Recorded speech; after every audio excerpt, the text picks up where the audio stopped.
you and I, we met through a mutual friend, I think back in 2023. Mm-hmm. And I think what's really incredible about our friendship is you and Fiona, you're probably the newest friends we have at our wedding. Oh, I So didn't I know that. think after meeting you and Fiona for just a little bit while, and then Chao Fei, when we were thinking about who to invite to our wedding, he's like, oh, I want Edgar and Fiona to be there for our wedding. So I think it's pretty amazing how we begin our friendship, and in a way that you guys like made us feel like comfortable having you and wanting to have you at our wedding to celebrate And together. wedding was 3 years ago. Yeah, like 2023. Almost three. Yeah, over three, just a little bit over 3 years. So we know each other for For 3 years. more than 3 years. But when you were on when you were at our wedding, I think we just knew each other for maybe less than half a year for sure. yeah. Yeah. So it's pretty amazing. I think it's a pretty cool, like a beginning of a friendship. Yeah, so I'm curious, do you think you're living the life you've always wanted growing up?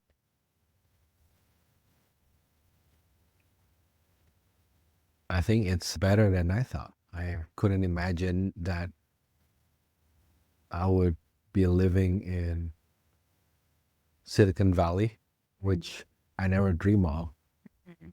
I didn't know what I want. I just told my parents when my parents asked me, everybody wants to be a pilot, want to be a policeman, which I think, why do you want to be a policeman? I want to be something not many people can do. Oh. Yes, I think if I look back, I wasn't planning to be in Silicon Valley. I wasn't planning to be in the tech center of the world. But just what, yes, we're always looking at our friends now in the Bay Area and always think about, okay, how do I get promoted? How do I hustle more? But if I just step back and see where I have from where I was to now, I think, yeah, I wouldn't have imagined that I would be in this. I wasn't planning to have a dog. I wasn't planning to live in a suburban area. I'm always a city guy. I wasn't an outdoor person. I do cycling, I do running, camping. I would never have imagined camping. Yeah, so when you grew up, what was the kind of life you imagined you have? It's just looking at my parents and where I grew up, middle income in Indonesia, and middle income is like, it's not American middle income. 30 years ago, like Americans can buy a nightstand lamp for like $1,200 from France. 30 years ago when I was a kid, $1,200 is a lot of money. Right. So you were saying you grew up in a middle income family in Indonesia. Yeah, Being a it's a small house we were renting, and then my parents bought a small house. My parents had a small business manufacturing clothes. So second floor, it was for manufacturing. So there's like tailors and then the sewing machine. so the business and home are Yes. together. We just work, basically work and personal life. There's no boundary. We stayed in one room. My brother and my mom and my dad shared a big bed, and it was enough for me. And then every afternoon, I played like mini football with kids outside, like neighborhood kids, with like a ball that is like, we cannot afford a ball, so we just play whenever we have a ball, and then we play until like there's no shape on it. And then we also play badminton a lot, and we use like something like you know the bar that goes up and down the block of road. We use that as a net.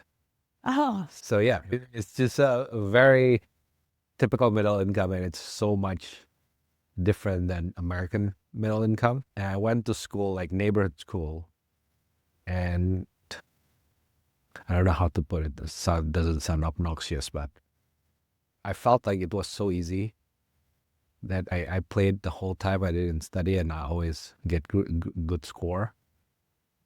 I always laugh at my mom. I couldn't imagine. How did all the kids that go to that school become, open a shop and then sell foods? Yes, I think they earn enough, but it's not like people do not aspire to have like good education, or like they just want to like, oh, I look at my friends and my friends' parents, they all start their own business. And I felt like it was like a badge, like, hey, rather than working for other people, start your own business. Like, but it's not as easy as it seems. It sounds, but so that's why my thinking was like, hey, I'm just going to own my own business. And then whenever I do well at school, and then the other kids like, you don't need to do well in school. Like, I was lucky enough after that middle school, I still stayed in that school. And again, like, so easy. And then finally in my senior high school, I got into a school that is decently good. It was top 10, arguably in Indonesia, but I think it was all boys. They value character a lot. So it's a character building. Yes, it's harder. In terms of the material, it's not that hard. It's just like there's so many smarter kids. It's not like I can just like chill and I can become the top student. I need to work my ass off to, okay, sorry. You can censor that, but yeah, I need to work my butt off to get top. I realized, like actually there's so many smart people, and it humbled me. Then I was one of the very few kids that got certain level SAT score, which is very low to American standard, but got me to like Singapore because that's the affordable one for me. It was government subsidized, and I got some money from the government and like no interest. Got there, even more smarter people. Anyway, then I realized, okay, I need to work hard, and there's a path for me to like pursue and just continue. I learned about management consulting or investment banking first in Singapore because all the kids coming in the first day in school, they ask, who wants to be investment banker? What is investment banker? Oh, you work your ass off and you earn decent money as a fresh grad, but dollar per hour is not that high. Who wants to be management? This is how you grew up. Yeah. It sounds like you were pretty different from other kids since very young. You mentioned all the kids in your town probably kind of follow what their parents do. But at that time, you were thinking differently already. How did that happen? Why, when others think, oh, I will just maybe follow what my parents do and start my own business. But then at that time, you were doing different things like studying or going to a better school. And I was lucky that I think both of our parents went to university, decent university. My dad went to the Indonesian university. So they value education. Yes, what they're saying is you might not work on what you learn. I think the defining moment moving me from the middle school to like a good high school. There was one funny story. The high school test was so hard, I thought I was gonna fail. It was like maybe university level math and physics. I had no idea what I was like filling in. So I told my dad, I think I wouldn't get it. So there's another option that is international school. But my dad said, yeah, like this international school, I can afford it, but it doesn't look good on your cousins because the gap between you and your cousin will be, which I think. Anyway, so we can. He was trying to ask you to maybe go to more similar schools with your cousins? Maybe stay where I am. Luckily, I got the first one, the first choice, which is the all-boys school. So there's a part of the test that is asking about, how big is your house? How many mates do you have? Because it's a Catholic school. Oh. And what they're trying to like adjust how much you pay school fee. Okay. So I think they like my profile that I was the president of student board. I played soccer. I was active extracurricular and my score was decent. So I apparently got it, and then my dad and my mom came to negotiate on the admission, and they were shocked. And then my dad said, "Oh, we don't have much money. Oh, but your kid says you have 20 mates." Did I for that question? It's already submitted, right? Right. But then so do you have 20 mates or? No, because it's the business workers. We're like, So you thought, yeah.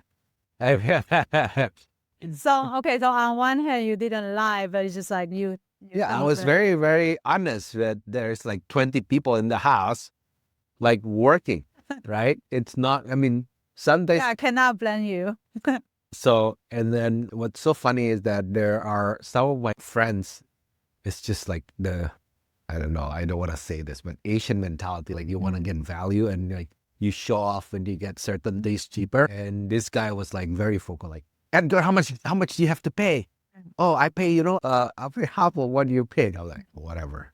I knew that he was richer than me. He has like all these rental, like apartment rentals. So his family was doing so well, but he paid less than me. So I realized that, like that I made peace with myself. I think one, I was proud of myself that I was being honest, but also my life would have been so different if I didn't get that. Didn't get to that school. Yeah. I think it's not only, it's like when you got into certain level of school, it's also like looking at other kids and their ambition to be. So I think there's some people continue their business, their family business, but it's at a different scale than my elementary or middle school's like family business. Right. But some of them went to be very successful career-wise too, like in Indonesia or like Silicon Valley or there. So yeah. Yeah, I think our generations definitely, the way we grew up, we still have this, if you want to have a different future or if you have to, work your way out, then you need to go to a great school or have like good education. Do you think now you are a father too, do you think that's going to work for our next generation as well? That kind of. That's a loaded question because that's what I've been thinking about. Well, what's I your think intuition? it's- Is still the way to. Yes. Okay, you think education is Yes. still gonna be. But how the kids will get educated will be different. How so? Like technology or. Yes, I think mostly AI. If I think about it, if I look at Amelia, the first 2 years, I mean, she's only learning how to speak. Well, AI in the past 2 years has grown from like a middle school student to like a PhD student. So you think the speed of learning Yes. human doesn't Now- have a chance to. Now, what I think is that work will be optional. Interesting. And it's unfortunately, my view is that only the people who are very certain skill sets that are very specialized that will help like AI or robots that will. Okay. Again, that's Edgar's view, Yeah. but it's just because I'm looking at now, like people work so hard to get all the universities, like Stanford. I see Stanford CS graduate employment is like less than 20%. Right. Like 4 years ago, more than 85%. Yeah.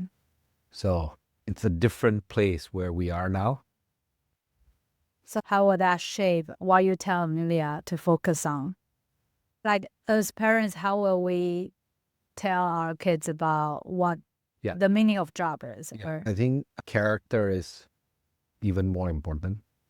So I was always joking with Fiona, like, I want her to pick a sport and really good at it. And if she can compete at professional level, great, but it's very, very low probability. Probably people don't want to watch robot compete against them. So sports is your. So that's one. But I think that behind sport is kind of like, if I see how professional athletes compete, it's not only the skill, it's also the mental, right? Like you don't give up, you have perseverance, the grit to basically just figure out what to do.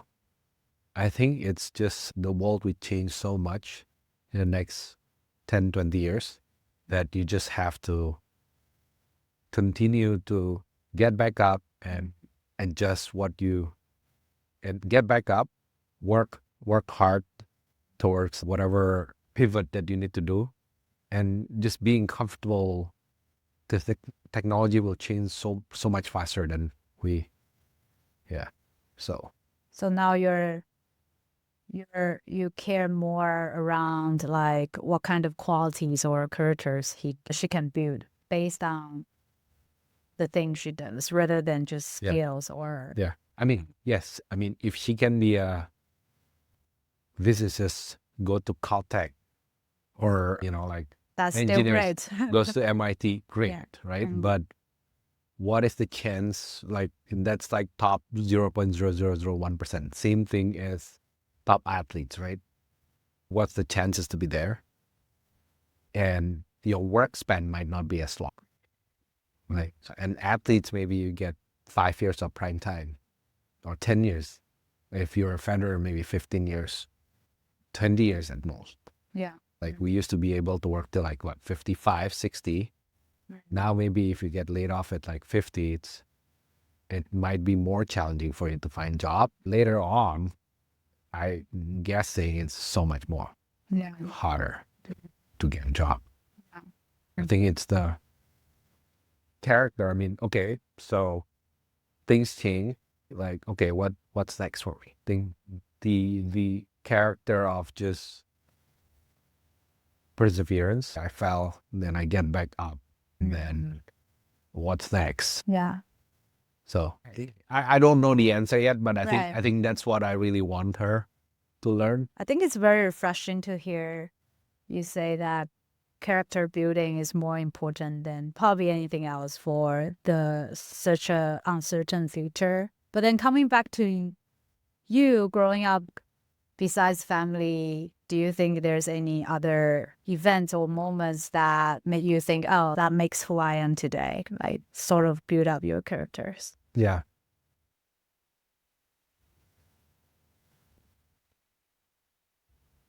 What would you say your characters?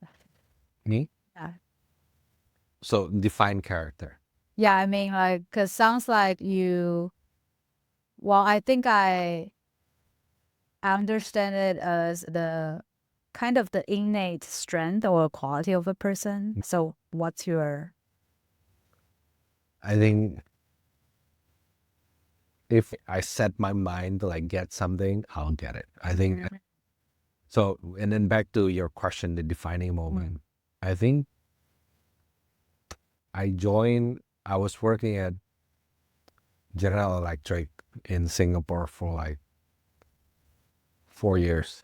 And actually, it was a good job. It's not amazing, but I got bored. I felt that it was financial planning and analysis and, revenue recognition, thinking about forecasting. And I think the business was not as exciting for me. And of course, the pay is not as good. First job out of... No, actually, I worked for a small consulting company. I did pretty well for the professor. The professor was the owner of the consulting company. They were both Wharton grad. So they hired me out of college, but traveled to India for work and then Japan. But I think I wasn't ready for that. I just felt like, I was out of college and then I was learning so fast, but I just felt like, okay, I was burned out for 5 or 6 months. And I quit without a job. And I was still on my student visa because they were too busy to apply for a work visa with me. Okay. Which technically I can still work with the student visa. Okay. And I realized, okay, I didn't know what I was doing. I quit without a job. So I landed one offer. And, it's decent offer. The finance one. I got a got job offer for a real estate, in fact, REITs, real estate investment trust funds.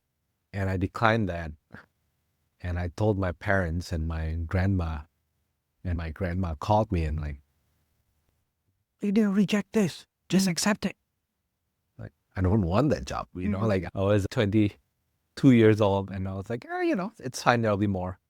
Actually, I was lucky enough, I get this GE. It's a management trainee program. So you rotate through different businesses. I was in oil and gas, and then I was in G Capital. That was the first time I went to Taipei on business. We have G Capital and then, you know, G Healthcare. So I really like G Healthcare and I joined them. After a year in G Healthcare, I felt like, okay, I think I got it. They promoted me again, but I felt like I was ready for the next thing. And again, I think back to like my childhood to say like, okay, should I start a business? Like, or, you know, maybe I double down on, maybe I should go for MBA and get something job that is, that can, you know, gets me excited and bring me to the next level. So I studied, got my GMAT. So basically worked from like 9 to 6, hit the gym 6 to 7:30, and then like 8:30 to like 11 every day study. Then weekend, like, you know, just like being antisocial and studied for like, Because your most important goal yes, for you is to get an MBA. and I did CFA, and I realized, okay, I did one, and I actually overstudied. The score was too good because you only need to pass or not, right? So, and I realized, okay, like if I get 3 CFA, do I get a job in investment banking? Maybe, but or not, you know. So I felt like the better type of investment is for MBA. So I was actually, yeah, and I look at the school fee. Oh, so anyway, I got it. My parents didn't even know what Wharton is. So I told them, like, you know, these are the top 5 schools in the US, in the world. They were MBA. And then they were like, oh, but how are you going to pay it? I figured out a way. So anyway, I think back to like, okay, you know, I never imagined I would be living here. It's a privilege to be here. So I think that's always my motto whenever, you know, I talk to Fiona, and sometimes we were just so like, oh, why life's so hard? But we always say like, okay, just stepping back, bringing a different perspective. I think it's a privilege to live here. It's a privilege that we can be at this stage and, you know, need to be grateful. So yeah, I think that validates when you say you are a person who sets a goal and then you'll just do everything. yeah. But what was guiding your goal? Like, do you know, like all the jobs you used to want and then this MBA degree, what was driving all the goals that you set for yourself in the past? Very simple. Money and prestige when I was young. Okay. Okay. Do you think that was something you learned that you need to have that, or something just come naturally, like you grew up and you want money and prestige? I think it's multiple things, especially when, yes, in my elementary and middle school, I think it's probably most people middle income.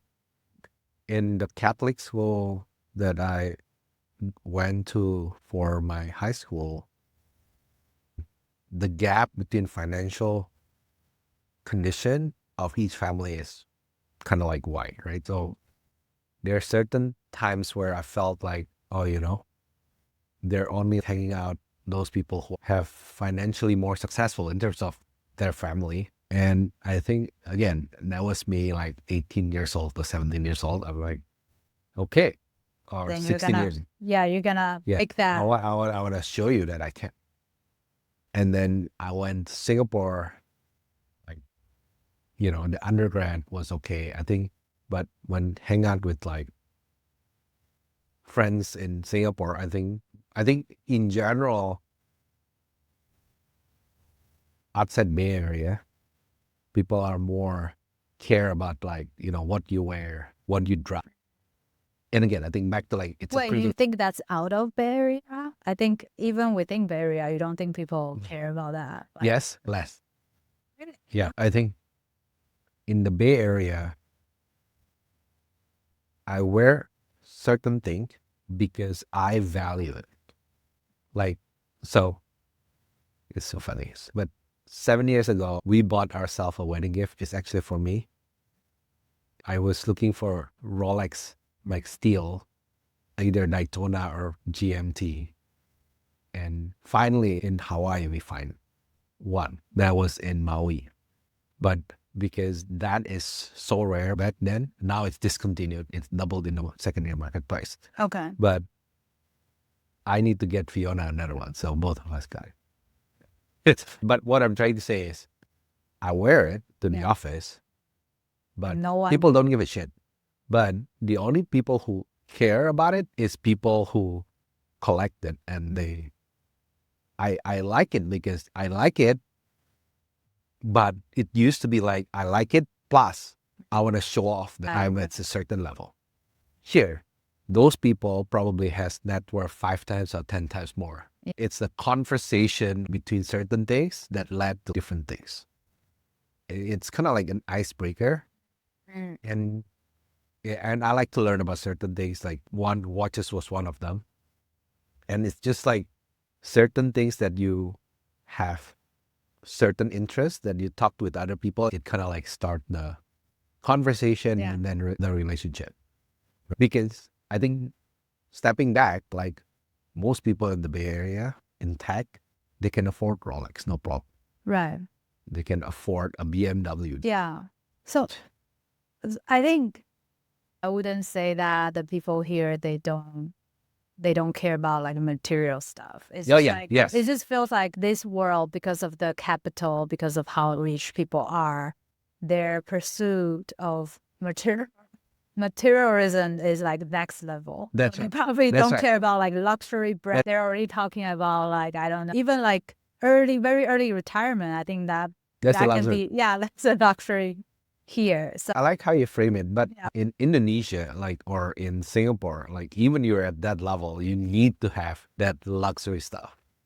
The luxury here, it's a different level. Like Yeah. you go, you have services, right? You Right. have a nanny at home. That's like a luxury. I think people here like they care about how much they can be influential, right? Yes, Like yes. their work, their belief, or The Yeah. purpose or Yeah. the purpose of their work. But I think back to your initial question, like, initially it was like financial and I want to show like status, like, I come from middle income. you want I want to buy that, right? And It's still what drives you, since now you, like you said, you and I like your framing because now I redefine luxury. Luxury is just like on the weekend, I'm chill. right. You don't have to work your ass off. Luxury, having a cleaner comes every 2 weeks. I don't need to clean. I'll fold my laundry. Luxury is I can quit my job and I don't care about my mortgage payment. That's a luxury. Yeah, it is. Because, no matter how much pay you get after tax, and the house prices here is just like you still need to, you don't have financial freedom yet, right? Right. You don't have like, but I think it's coming back to like the amount of money that you have, because you can do that because you have certain level of wealth. Right. Yeah. But I think it's good that I don't need to waste it on like, more, I don't know, like $50,000 watch or something. Yeah. Which I think if I work in Asia, I mean, Fiona and I were discussing about this, like, we were in Dubai and people were insane. Like they were driving like, they're analysts and then they're driving like Porsche, the expensive one, or they all wear like, 30, 50, $100,000 watches, right? But I think it's also like the influence, back to what you said, like when I was in Singapore or in Indonesia, like financial. But now I think, one more thing that is more important for me is health. I want to work on more Like I care more about what I eat, how I sleep, because no matter how much money I have later on, I don't want to have so much health debt that later on I That you cannot like, cannot enjoy your yeah. life. Yeah. Was there any turning point that made you realize, oh, health is such a critical thing? Health. Yeah. So my dad, he smoked like 2 packs a day. And I remember you tell me a story where the house is pretty small. So yeah, I just secondhand smoker for like 10 years. But he got colon cancer like 20 years ago, I think now. And how old were you? So 15 years ago. Yeah. So I was, So you were like 20. no, yeah, I was 20, 22. I just Mm. started working. So he had radiation, chemotherapy, and surgery, and then he was okay for a while. It went back, and then he passed away in like 9 years ago. So I realized, I could have all the money in the world, and then And don't have time to. like if I have to go through the medical treatment, and like typically in Indonesia we didn't have medical insurance, so everything was out of pocket, and he was trying to get the best care in Singapore, so it was pretty expensive.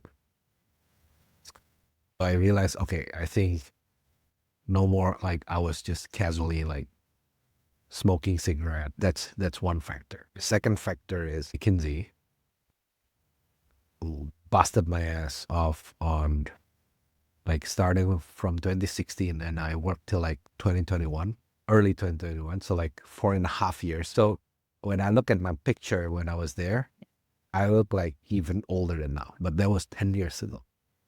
So that's how long kind of hours like of sleep, and we have some allowance every day. So you just try to like maximize the allowance because you feel like, okay, I work so hard. Every meal I need to order like everything with dessert, with like drink, and work till like 2 a.m. every day. I was so unhealthy, and then anxiety problem all the time. So, and then, okay, I realized that, okay, enough. I think 5 years, sorry, 4.5 years. And then once I joined technology company, so I joined into it after McKinsey, I felt like, okay, I have more time to like pick up hobby and like take care of myself. So I think those two things that really like get me started on my health journey. Yeah. Because I think it's easy to say now. Right. So I was watching Brian Johnson, if you know Brian Johnson. He sold Money Tree, I think. I couldn't remember what his, to like PayPal, and he made hundreds of millions of dollars. Now he's doing like the Don't Die Cult. He's living healthy. He measure everything in his life. So yeah, I mean, you have money, you can do it, right? And it's harder when you're grinding for certain things. I realize that. So it's a privilege to be able to like, okay, I don't want to work like, 80 hours a week. So I want to have enough sleep. I want to, even though I have a baby and I have a pretty demanding work. So it's a privilege again. So now looking back to your 20s, is there anything you would do differently? If I have a magic wand, what I would do differently? If you want. If I have a magic wand, and what I would, Like if you can go back and change, oh yeah, what would you change? I would put all my money in Google stock and So you make, yeah, okay. Apple stock, like lever it out. So okay, but joke wise, what would I do differently? Or like when I was in 20s, if I have money, buy a house in Palo Alto, right? It sounds like it sounds like most of the ideas are about how could you make more money even early. Yes. Okay. Would you say money and prestige is still what is driving you now? It's more on like, I just feel like it's amazing that in the Bay Area we have, I would say, tech we work in tech. If you see the stats, like we get paid like, I don't know, top 10% in the entire US, probably top 1% in the entire world, but we still feel like we are kind of thinking about the money every month, right? What if we get like all this like layoff, right? So I think that's of course top of mind. What I would have done differently other than that is probably when I have more time, I would have invested in myself acquiring skills. So one is I always wanted to learn Chinese properly. But Oh, your Chinese is fine. yeah, but Yeah. I think no, it's like an elementary level. I wish that I could be like more professional. You can still learn. Yes, I'm That, learning right? now. I'm trying to like use Claude to get me to nudge me to work, but I haven't figured out how to like schedule like every day send me like 5 new phrases and like the sentences, and then each day send me again. Yes, I think that's one of my characters. I would say constant learning. Like I just don't have like, hey, I really wanna be able to like at certain level one day. So maybe HSK level 7 one day. I haven't set that up yet. But I think one is acquiring skill, which is like Chinese. The other one is I wish that I would have done more is like play golf. Like, Play more golf I mean, or be better be at better golf. at golf. Yeah. So I think I felt, again, this is my belief, that I'm decent in terms of coordination, or probably above average. Coordination, like athleticism, I just didn't have enough guidance yet. So I played in a team in my high school and then middle school and elementary school, like soccer. And then I played for badminton in my university. And then I also represented my university to play pool, Anyway, so I think I can grab certain sport and be good at it Okay. pretty decently as long as I have the right coach and I invest the right time. In the university, I was playing billiard almost every day because we have the training team. I mean, we have a table in the school and you can train. But nobody tell me like, hey, actually golf will be useful for not only your career, but also life.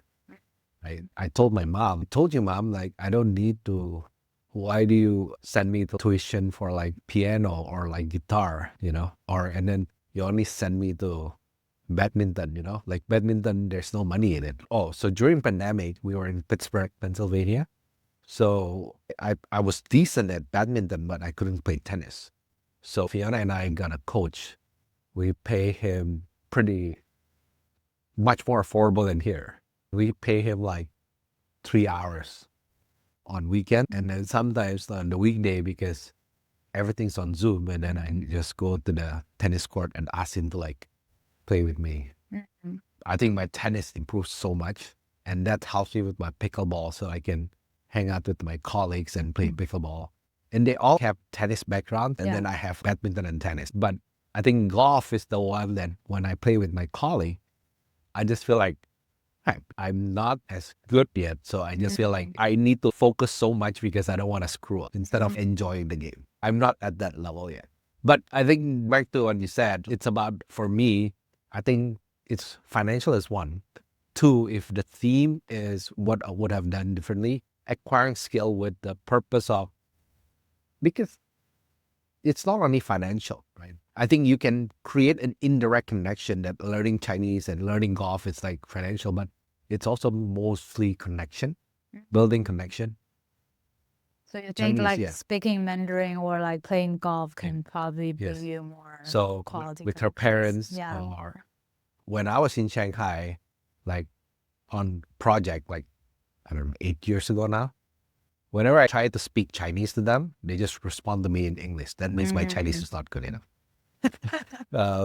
Or they just want make you more comfortable. I don't know. Try Yeah. to assume But- good intention. But I think it's the connection. I think the main question, like, I think what I care most about is, actually we did the leadership team in my my VP did a leadership team offsite last week.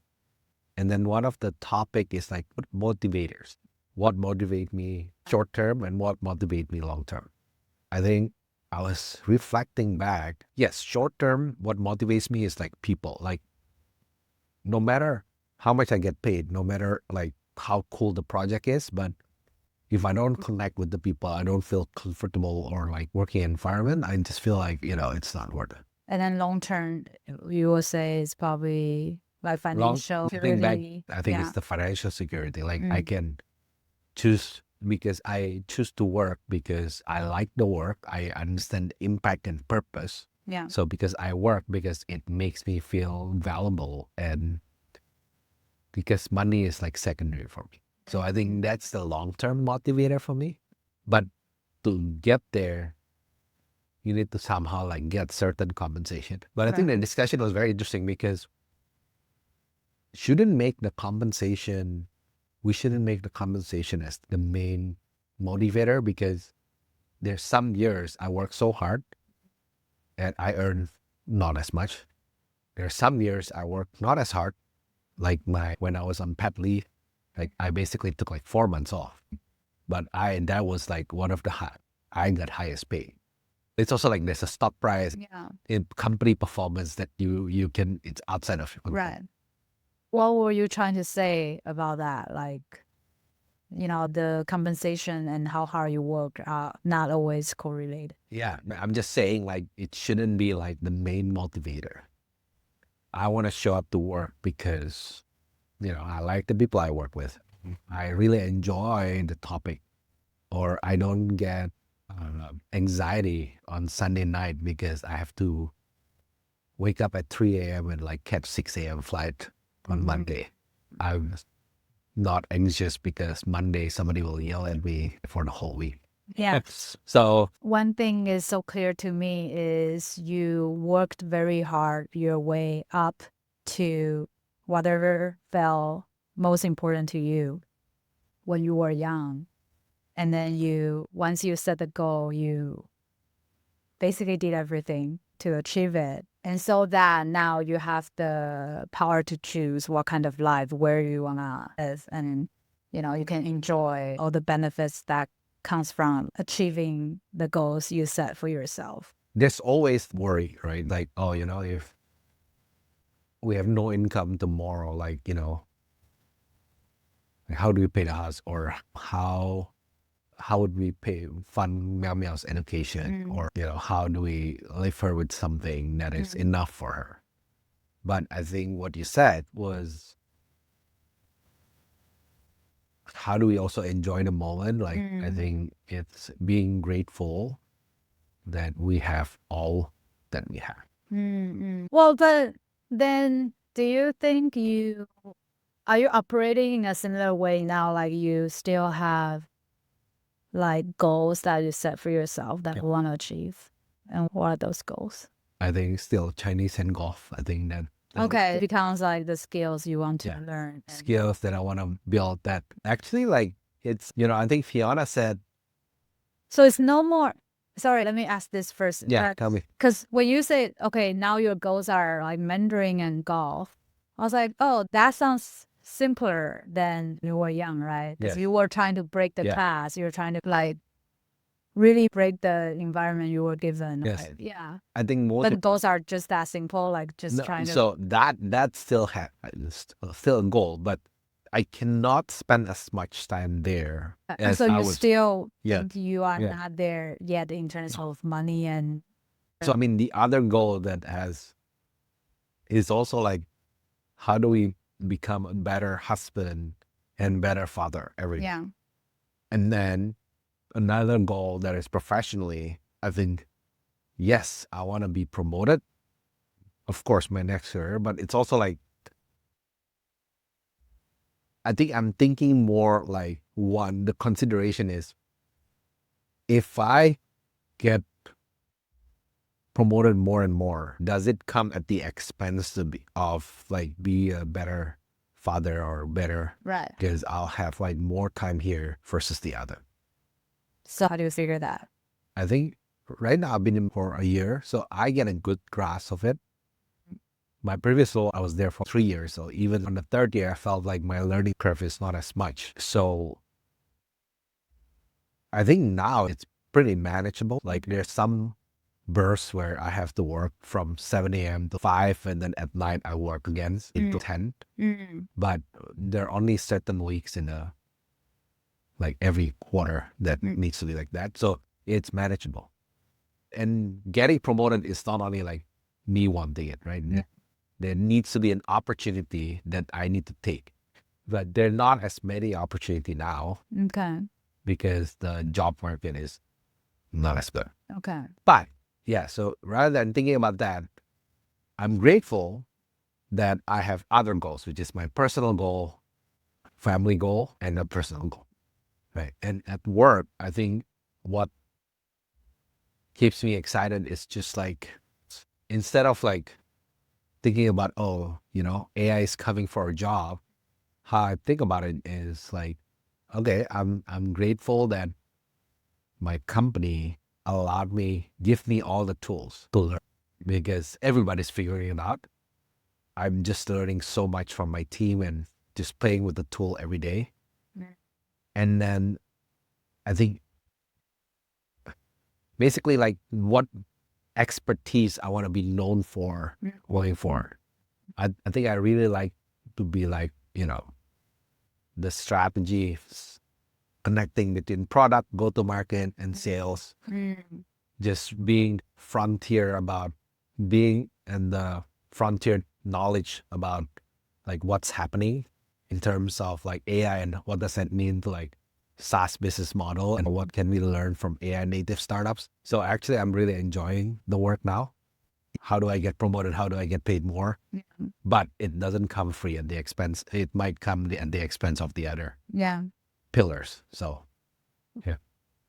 I'm gonna ask you this. I'm taking a risk to ask this, but you framed everything you just said in a very like positive way in terms of, while you want to balance family and career, and then at career you are seeing maybe an opportunity for you to have a unique position as a person. But I'm trying to maybe cut through the positive framing and thinking, is there anything you're really worried about now? Yeah, I mean, if we all lose our jobs next month. So, okay, so job security is something. Job security, and it's back to like, that's why I'm craving for financial. Because if prepare for that. If income goes to zero tomorrow, like, we'll get unemployment check. How long does it last? Is that one, would you say, your top worry? Yeah. Two, what if tomorrow I take a CT scan and there's something in my mouth? Like unexpected. Yeah, I think for me, I can control how I feel, but what if like, shows up in my family, right? Right, right. Because it can happen. So yeah, I think, and then I have this worry sometimes, like with the uncertainty in the world right now, like all of this can be taken from us anytime. So then, what's next? Yeah, that is scary. Yeah. But I think back to like, I'm trying not to think about that and focus on just day to day. Sometimes there's a point in time, like I told Fiona, like I don't want to look at Instagram. I don't want to even look at, I check Wall Street Journal every day. I don't want to look at that because it helps me not feel like depressed. Yeah. Yeah. And what's funny is that, I don't know, like I tried all this, especially when I was in McKinsey, they give a lot of like this mental health. So you can talk to like a coach or therapist. And the one I have right now is also pretty bad. So I was just asking like, Gemini, I give Gemini a prompt? And Gemini was like, that is pretty funny, right? Because you're asking AI to be a therapist for people who are anxious because of AI. might take your jobs. I think it was Gemini was just trying to like create argument why AI wouldn't take over for the sake of creating argument. I think what I realized is nobody knows what's gonna happen. You're not alone in this. Yes, I think the therapist that I spoke to, I like a framework, and that's how my mind thinks. So whenever I talk to the therapist, I always ask, what's the framework I need to use? Okay, or DBT or CBT. So I learn all those again. What makes you need a framework in like even in therapy? Like That's how you need a framework. I need to take Enneagram test because that's what a lot of people say. But I'm like in MBTI is like ISTJ. I think the I is kind of like ambivert between I and E. Yet the score is not very strong. But I told Fiona I'm very strong at the S. I'm very strong at the T. So you're logical. S is like even very strong. So if I don't have a framework, I'll just go like, I don't have something to go back up. Like what is. So like framework's like a structure for you to learn things or to know what's going on. But the framework helps me, okay, let's step back and look at the bigger picture. That S helps me to like, like take the test, like GMAT test, like because I can figure out the pattern, like help me like as a data analyst. I was in data analytics, look at the data, like making sure all this like makes sense. But I need to have a framework, step back. Okay, what does that mean? So I need to force myself to think that way. But so during your therapy session, you asked whether there's a framework. And yes, I always. But the framework, CBT, DBT. So what's not very positive, right? I think you brought up this mental health. Yeah. And it sounds like you're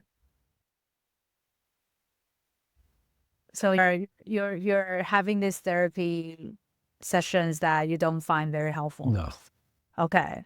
And then the conversation with Gemini doesn't feel very helpful. Yeah. So where are you in terms of facing or dealing with this, like just feeling of worry or fear about like the future? I think the framework on the DBT is just like being dialectical behavioral therapy. And DBT. So it's about, okay, like that, be aware. Aware that you're concerned about this, you're afraid of this. And then like just instead of like doing rationalizing, like what it is, it's about reframing stuff. Like it's less logical than the CBT, but I think it's more.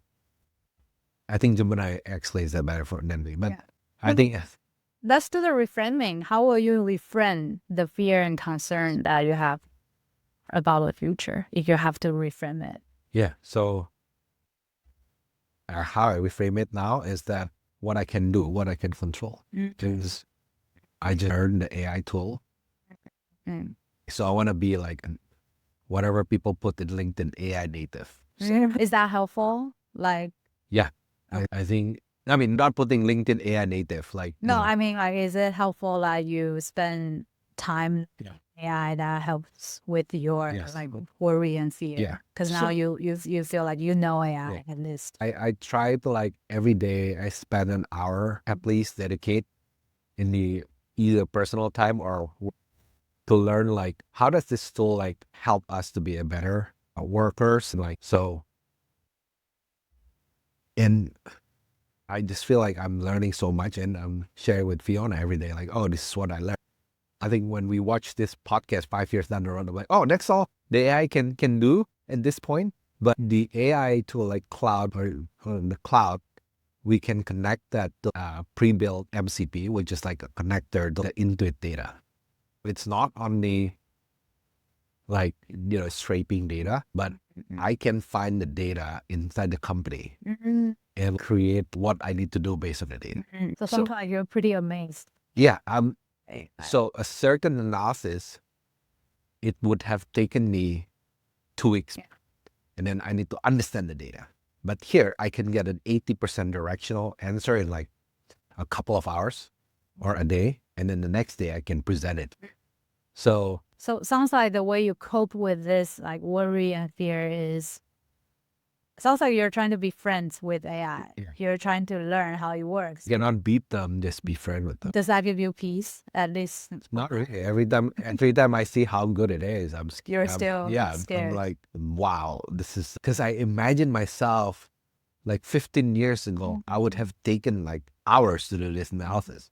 Yes, I can do that now. I know exactly the steps and I can see what it is, but it's all like experience and like, like judgment. I've seen it before, so I know what good looks like. Mhm.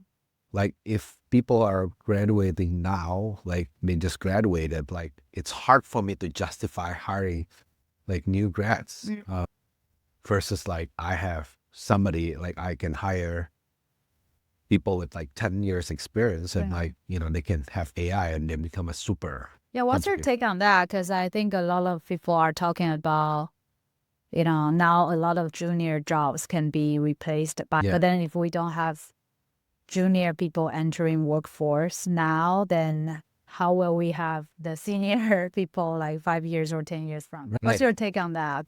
Yeah. You're now a senior at work and you're looking at hiring people. One spectrum that is pretty dark is that I think one of the paper from Citrini then brought down the stock market by like 5% or something. Basically, in that world, like agents will take over and each company will only have executives. Like, You believe that will be the case? I think there'll be like a lot of automations. There'll be a lot of agents. So the other spectrum is that I would say there is a more positive take is that human will up level their skill and there'll be new jobs created. Nobody knows what jobs it is. Okay. But I have some skepticism there because the problem like that I see that I don't know how to justify yet is that, yes, before internet came in, there's a lot of new jobs created, like, supply chain analyst or whatever, like, social media manager. Yeah. But now with AI, the AI will be better at the new jobs than the human too.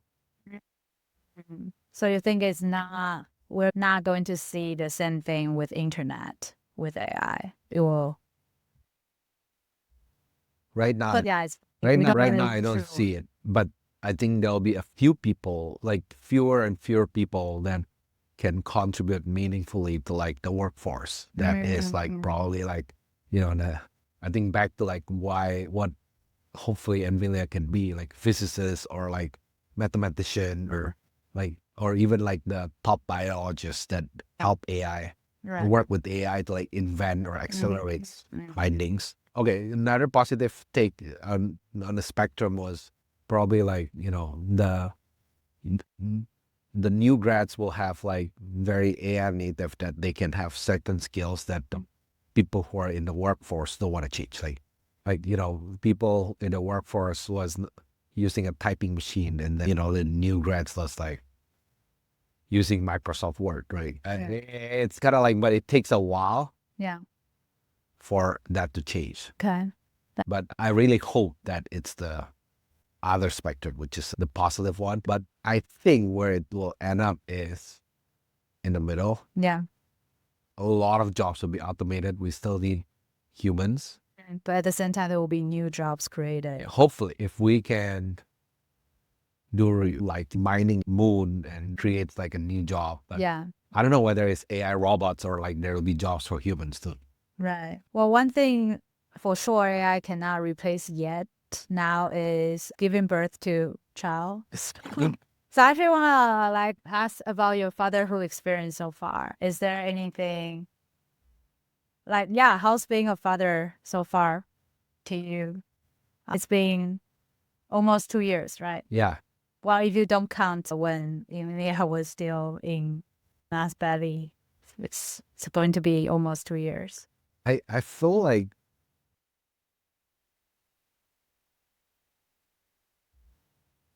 I follow Elon Musk X and he said, and I watch a lot of his podcasts and he said like, I convince a lot of my friends to have kids and you'll never regret after you have kids. And nobody regret it.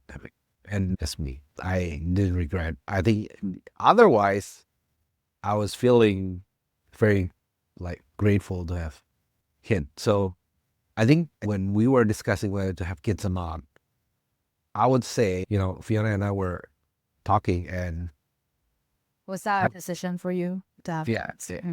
and do we need to bring life to this world? And well, yes, I said, like, and then what if the kids like make you disappointed, or like, you have a lot of expectation. So I said, I think my argument is that we have kids because for our selfish reason. We shouldn't expect the kid to like give back to us later on. I think it's more on emotionally, I feel happier, and it creates a milestone in your life and creates memories that are much more memorable. So, because doesn't mean that I didn't like living two of us and then with Savoy, but now it's kind of like how I think about it is something memorable is like when there's a strong emotion and you always feel like that's a milestone and you don't feel like time just passed by. So like when you're doing the same thing, no strong emotion, like 2 years, 5 years pass by. But exactly. So after we moved here, 2021, yes, there's some memorable moment, but the thing that I remember the most is like, okay, she was pregnant and then she was born. Amelia was born. Amelia was like started walking, started like talking.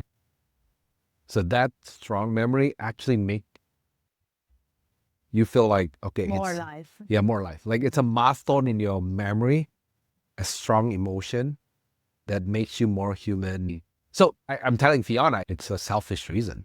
So it's for us. So that you feel better than, like you shouldn't say like, oh, why do we bring life here and now I don't have time? But we want it because we makes us feel happy. That's how we approach it. Because like, oh, what if your kid don't even want to talk to you later on? Well, that's a later problem. Our parents is in Shanghai, and then my mom is in Jakarta, so we live so far from them, right? But yeah, back to your question, I think I feel very grateful. There's certain times where I feel like I'm so tired, especially when she's sick and then she made us sick. We still have to take care of her. Yeah. Both are true. Like the tiredness is true.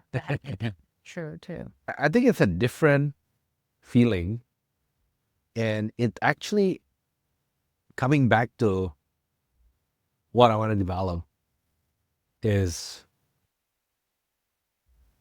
empathizing with other people. Just small things like I think I'm becoming more understanding. So like after having kids. And so if I in the plane and there are kids crying, I'm like, okay, it's fine. I understand. It must be hard. But before I was like, oh my God, can the parent take care of this kid? Like, like this parents like don't even, but it's So more now- like, but I think it's not only kids, right? I think I feel like, okay, I mean, this person might have their own reason to do this. So it's more, I become more understanding. So, That's and good. empathizing with others. Yeah. So, but I think back to what we discussed, like, okay, what is she going to do in like 20 years? I don't know. Will there be university? Do we need don't to know. Yeah. invest in private school for her, or we just take the money and buy an investment for her and then give the money to her? What's your philosophy of approaching this type of decision? Since you're a consultant, so what's your way of dealing with high uncertainty, highly unknown decision making? Like, for example, you need to pick her private school or not, but then you don't know what future holds. Yeah, surprisingly, we weren't very structured before to like decide on certain things, So you're, like private school or not. I think a lot of parents will probably relate to what you just said. Like now with AI, everything seems so unpredictable, uncertain. But at the same time, as a parent, you every day you're making decisions for your kid. Yeah. So what's your philosophy? I'm just wondering what's your current way of thinking in approaching those like uncertain decisions. So I think the goal is, in my mind, is the principle is one, like build her character, which is like the great perseverance. Number two is, I think it's more important for her to like have a certain level of funds into like, in case like there's something, So making sure she has making sure she has something. And three, like making sure she's healthy, right? hands So on the button. three principles. And then, we don't have unlimited money. So then when we have short-term decision, like then we're basing on that decision, right? And we're basing on that principles. But also like the fourth one is that because we want to have kids because of our selfish reason, right? Like we don't want to like, yes, we have some trade-off, but I don't want to say like, oh, because we have kid, then we're letting go of our travel and all that. Yeah, you don't like on the sacrificer. Yeah. So I think that's like, okay, you want to travel back to China, like how do we travel?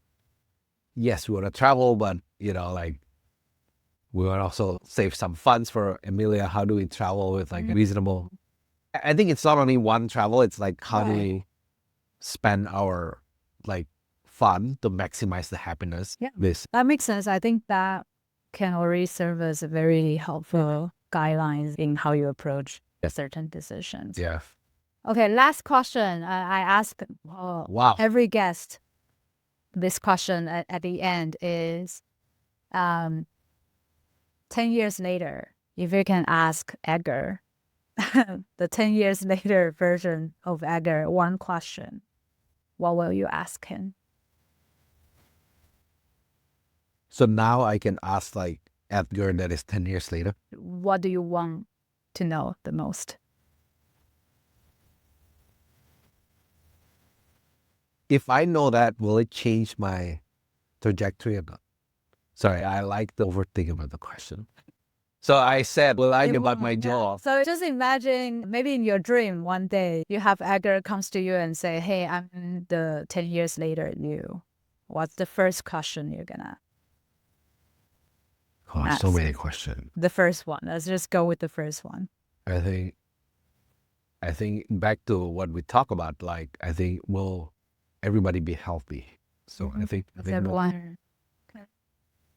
Yeah, I love that. And then of course there's so many more questions. Yeah, but sounds like you will care about his well-being and also his loved ones' well-being. Yeah, because I mean you have so much money, but you cannot use it or enjoy it. It doesn't matter. Yeah. Because I feel like sometimes even driving and then I see accident, I told myself if I'm not careful, It'll be you. Yeah. me, right? Yeah. So It'll be every one of us. I think that will be